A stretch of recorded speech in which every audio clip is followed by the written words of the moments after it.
और हम जब एमओ थे तो एक सिंपल सा पेपर होता था जिसमें 3 स्ट्राइप थी, रेड ग्रीन ब्लू। तो पेशेंट को कहते थे भाई इसमें से ग्रीन कौन सा है, तो हमें क्या लगता है। तो this is the simplest way. And जब ट्रीटमेंट चल रही हो फिर कलर वीएन कराने का क्या फायदा है? Okay, so you pick up the disease at the early stage. At that stage, the disease is reversible. आप स्टॉप करेंगे तो कलर भी ठीक हो जाएगी। Later on, it becomes irreversible. जब डैमेज हो गया हो तो फिर स्टॉप करने का फायदा कोई नहीं। So you aim to pick the disease, the side effect of ethambutol at the earliest stage. दूसरी जो हमने बात की है वो ट्रीटमेंट की, मुझे भी याद है सर, सीएमएच में एमओ थे जो वहाँ ऑब्जर्व करें तो वो ट्रेड होती, मतलब मैं एक बेड पे जाऊंगा and I will see the patient will take the medicine in front of me, फिर मैं अगले बेड पे जाऊंगा वो पेशेंट मेरे सामने गोली खाएगा। So you ensure the patient is taking treatment because some of the patients are feel nauseating or side effects and they don't want to। जहाँ पे ये नहीं होता ना वहाँ पे पेशेंट के तकिए के नीचे से इतने गुच्छे निकलते हैं। अब तो उन्होंने बताया ना कि कम हो गई है, पहले 8-8 10-10 गोलियां खानी होती थी तो वो बंदा तंग आया होता। 3 दिन आपको गोली खानी पड़ जाए ना उसके बाद आप कहते हैं यार इधर करते हो। सो ये एक परेड होती थी कि जी a medical officer will ensure that the patient is taking treatment। अब तो compliance बेहतर हो जानी चाहिए क्योंकि number of drugs। So why do you give 3 or 4 drugs? अगर एक को नहीं रिस्पॉन्ड करेगा तो दूसरे को कर लेंगे। बाकी ट्रीटमेंट में तो हम एक ही ड्रग देते हैं, इसमें हम 4 देते हैं, 5 देते हैं। तो मकसद यही होता है कि अगर जो वो बैसिलस है वो बहुत रेजिस्टेंट है तो किसी को तो रिस्पॉन्ड करेगा। और why you give it for so long? बाकी एंटीबायोटिक तो 6 दिन के लिए देते हैं, 7 दिन के लिए देते हैं, ये 6 महीने के लिए देते हैं। लेटेंट टीबी भी एक अलग टॉपिक है, मतलब ड्रग का टिश्यू में पेनिट्रेशन जो है ना वो difficult. So replicating time of the mycobacterium, किसी भी ड्रग को इफेक्टिव होने के लिए ना वो एक बैक्टीरिया का रेप्लिकेशन साइकिल है उसको इंटरफेयर करना जरूरी। सो माइक्रोबैक्टीरियम का देर से वो है रेप्लिकेशन टाइम, और जो ड्रग की पेनिट्रेशन है टिश्यू में वो कम है, इसीलिए you have to give it for so long. Particularly macrophages में वो रहता है, मैक्रोफेजेस के अंदर है ना, मैक्रोफेजेस के अंदर उसकी पेनिट्रेशन कम है। गुड। ये तो हो गई सिस्टेमिक ट्यूबरकुलोसिस, सारा बॉडी क्लियर है, सिर्फ आई में है ऑकुलर ट्यूबरकुलोसिस। ये टेस्ट सारे नेगेटिव हैं, और फिर कौन सा टेस्ट है जो आइडेंटिफाई करता है?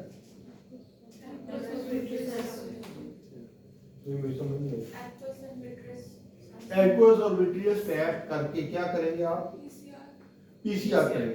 पीसीआर स्टैंड्स फॉर करते क्या है इसमें? पॉलीमरेज चेन एम्प्लीफिकेशन टेस्ट है ना, बेसिकली एम्प्लीफिकेशन टेस्ट है। डीएनए का थोड़े से माइक्रो ऑर्गेनिजम्स होंगे ना जिनका डीएनए थोड़ा सा भी हो उसको वो बढ़ा के बताएगा तो आपको पता चल जाएगा कि कौन सा। So PCR is very diagnostic for tuberculosis. हाँ जी, कोई comment?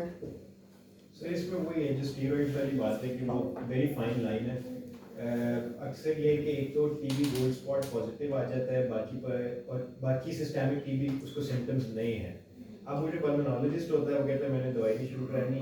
This gets more interesting जब वो ऑलरेडी 1 साल पहले एंटी ट्यूबरकुलोस थेरेपी अपनी ले चुका हुआ होता है, तो then the decision making gets difficult कि अब हम इसकी एंटी ट्यूबरकुलोस ट्रीटमेंट स्टार्ट करवाएं या हम डायरेक्टली इसको स्टीरॉइड स्टार्ट करवा रहे हैं। तो एक मेडिकल स्पेशलिस्ट से मेरी कन्वर्सेशन इस बारे में हुई थी, उन्होंने कहा था कि अगर ऐसा सिनेरियो तो आप स्टार्ट कर सकते हैं क्योंकि there are some even the steroid treatment is a part of anti tuberculous therapy. तो अगर वो 1 साल पहले ले चुका हुआ है तो या 2 साल पहले उसकी ट्रीटमेंट हो गया हुआ है तो गोल्ड स्पॉट अभी तक पॉजिटिव आ रहा है, यू कैन, वो तो पूरी जिंदगी पॉजिटिव आएगा।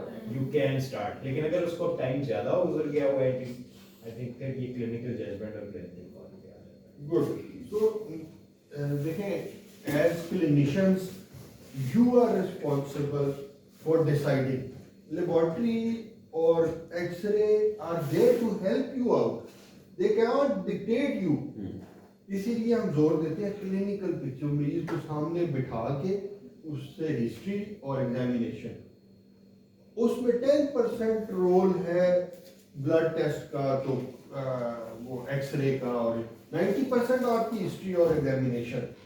ठीक है, अगर आप श्योर है कि ये ट्यूबरकुलोसिस है, स्टार्ट तक एंटी ट्यूबरकुलोसिस ट्रीटमेंट, बंदे को कफ भी है, मोक्टेसिस भी है, सारे, if you are sure the patient is not having tuberculosis, फिर जरूरत नहीं, आप स्टार्ट कर दें स्टीरॉइड। अब स्टीरॉइड पे अगर patient the clinical features aggravate होती हैं, then you reconsider the tuberculosis. So based on the clinical judgment you decide whether to start anti-tuberculosis treatment. अगर आप कहते हैं कि ट्यूबरकुलोसिस है तो फिर एंटी ट्यूबरकुलोसिस शुरू करेंगे, स्टीरॉइड नहीं शुरू करेंगे। इफ यू कंसीडर कि ट्यूबरकुलोसिस आउट है तो फिर स्टीरॉइड शुरू करें। लेकिन स्टीरॉइड शुरू करके उसकी वो एग्रेवेट हो गया, रिस्पॉन्ड नहीं कर रहा, 2 हफ्ते हो गए हैं सिस्टेमिक स्टीरॉइड, और पेशेंट की क्लिनिकल कंडीशन बेहतर नहीं हुई, खराब हो गई, अब आप दोबारा रिकंसिडर करेंगे कि ट्यूबरकुलोसिस ना हो, then you may start. So this you are the best judge.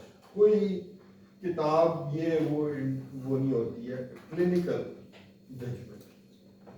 Sir किसी ने कोई ऐसा पेशेंट देखा हो, ट्रीटेड केस, जिसकी कोई ऑकुलर पैथोलॉजी नहीं है, लेकिन due to side effect of tuberculosis with all major lesions comes to finger cup, और उसके बाद इंप्रूव होते देखा हो?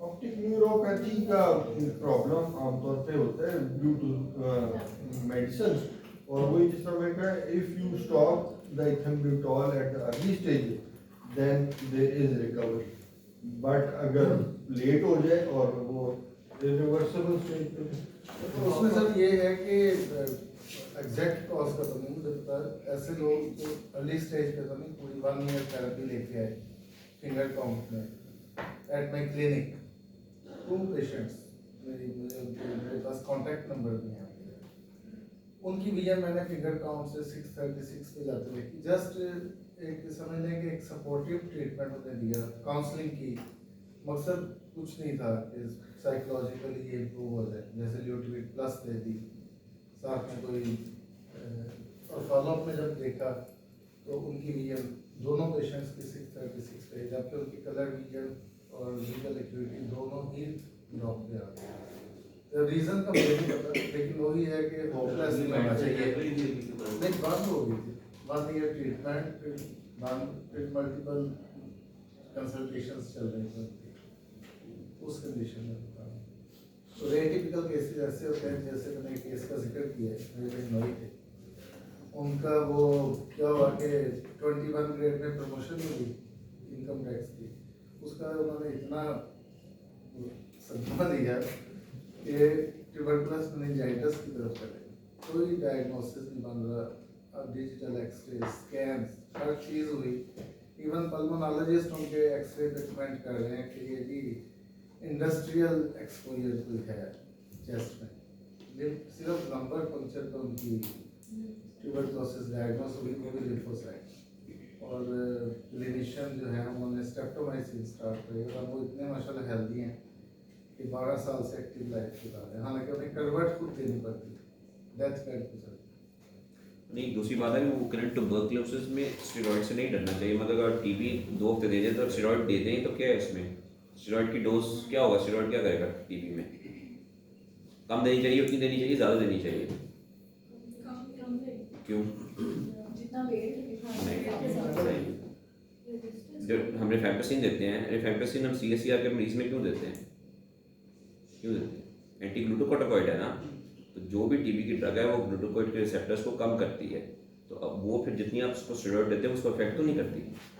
अगर आम बंदे को आप 1 मिलीग्राम पर केजी दे रहे हैं, जो टीबी पे जो रिफैम्पिसिन ले रहा है, 1.25 मिलीग्राम देने, क्योंकि उससे ग्लूकोकॉर्टिकॉइड रिसेप्टर्स की डाउन रेगुलेशन हो चुकी है रिफैम्पिसिन की वजह से। तो रिफैम्पिसिन कुछ भी नहीं करेगा, और स्टेरॉइड कुछ भी नहीं करेगा, क्योंकि रिफैम्पिसिन की वजह से उसमें स्टेरॉइड रिस्पॉन्सिवनेस है ही नहीं। हम गलत करते हैं कि स्टेरॉइड नहीं देते, स्टेरॉइड तो काम ही नहीं करते उनमें, क्योंकि वो रिफैम्पिसिन ले रहे होते हैं, उनको ज़्यादा देना चाहिए। अच्छा, ये एग्जाम में बड़ा अक्सर क्वेश्चन आ गया, स्टीरॉइड देंगे कि नहीं देंगे। तो आपने शुरू इस तरह करना है कि this is a controversial subject. Steroids are indicated when you have started the antibiotic treatment. जब आपने आइडेंटिफाई कर दिया कि ये इन्फेक्शन है और उसके अगेंस्ट आपने एंटीबायोटिक दे दिया, फिर स्टीरॉइड देने में कोई हर्ज नहीं। लेकिन अगर अभी आपने आइडेंटिफाई नहीं किया और आप स्टीरॉइड दे रहे हैं, तो वो फंगल इन्फेक्शन हो या वायरल इन्फेक्शन हो या ट्यूबरकुलोसिस हो, वो फ्लेयर अप हो जाएगा। So you have to watch the patient. आप जिसको भी स्टीरॉइड देखते हैं कि भाई ये जो इसकी डिजीज है वो कम हो रही है कि ज्यादा हो रही है। सो अगर ज्यादा हो रही है तो फिर आप इन्फेक्शन रूल आउट करें। वो जब तक आप इन्फेक्शन ट्रीट नहीं करेंगे वो यूवेटिस ठीक नहीं होगा। सो ये रिलेशनशिप है कि स्टीरॉइड आप बेशक दें, लेकिन यू रिमेन विजिलेंट कि भाई अगर इन्फेक्टिव कॉज है तो उसको एड्रेस करना पड़ेगा।